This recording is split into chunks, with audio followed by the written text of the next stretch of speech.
Hello everyone, I hope you're all doing well.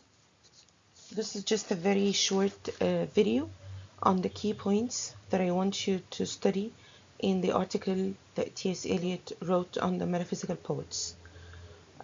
We discussed a lot of points during the sessions, but I thought this will be very precise and straightforward and will help you when you want to study this part for the final exam. Right now, of course, these are not all the points that T.S. Eliot discussed, but I'm only going to focus on the most important ideas, the key points that I want you to know, right, that you're going to get your questions on in the final exam. So first of all, T.S. Eliot tries to explain the phrase metaphysical poetry, and he says that the phrase metaphysical poetry has long done duty as a term of abuse or as the label of a quaint and pleasant taste.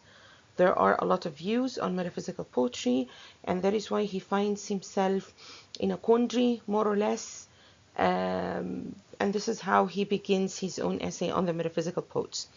The question he asks is to what extent the so-called metaphysicals formed a school, and how far this so-called school or movement is a digression from the main current.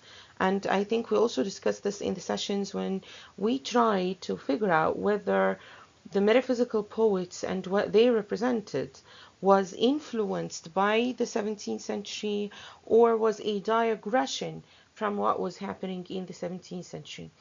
I think some of you agreed that everything they talked about, specifically with reference to the scientific revolution and similar ideas, does really put them in the middle of the 17th century, does really represent them as more or less poets who were so much engrossed in the age and influenced and were influenced by the 17th century.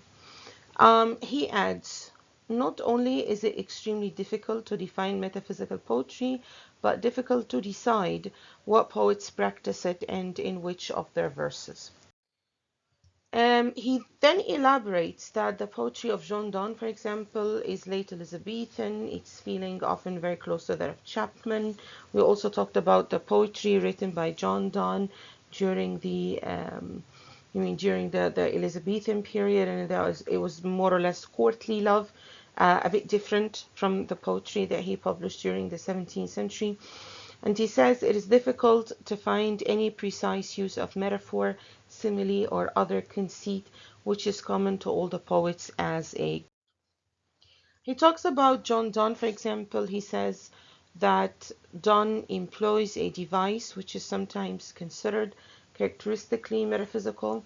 He says the elaboration contrasted with the condensation of a figure of speech to the furthest stage to which ingenuity can carry it. And of course, he refers here to the metaphysical conceit, and he gives the example of the compass conceit in a valediction forbidding mourning, the comparison of two lovers to a pair of compasses.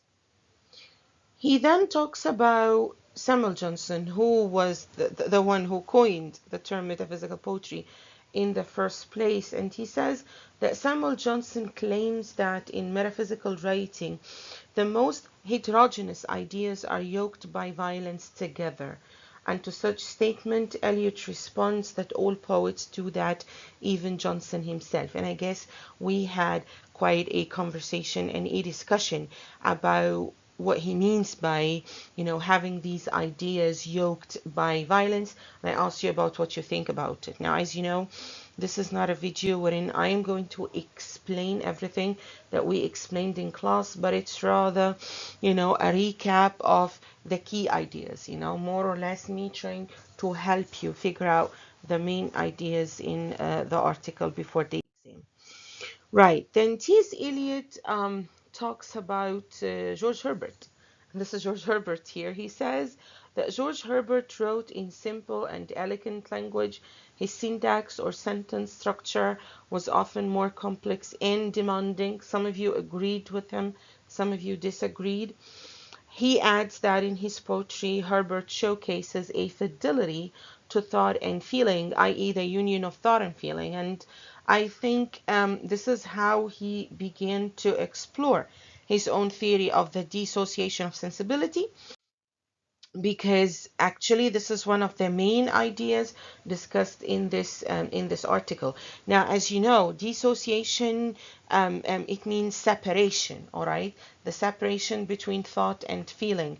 And according to T.S. Eliot, that during the 17th century, or the writers of the 17th century managed to create a unification of sensibility, in contrast to the dissociation of sensibility which actually continued after the 17th century. So he says, according to Eliot, Tennyson and Browning are poets and they think, but they do not feel their thought as immediately as the odor of a rose.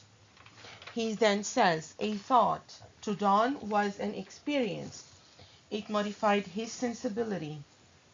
When a poet's mind is perfectly equipped for its work, it is constantly amalgamating disparate experience. The ordinary man's experience is chaotic, irregular, and fragmentary. The latter falls in love or reads Spinoza, and these two experiences have nothing to do with each other, or with the noise of the typewriter or the smell of cooking. In the mind of the poet, these experiences are always forming new wholes. We may express the difference by the following theory. The poets of the 17th century possessed a mechanism of sensibility which could devour any kind of experience. They are simple, artificial, difficult, or fantastic. Now, again, we explain this in great detail, right? According to T.S. Eliot, one of the major elements of the of the metaphysical writers is that they manage, to make a fusion between thought and feeling, right? And he believes that this did not take place after the metaphysical writers. So, in other words, the dissociation of sensibility was a result of the natural development of poetry after the metaphysical poets who had felt their thought as immediately as the odor of a rose.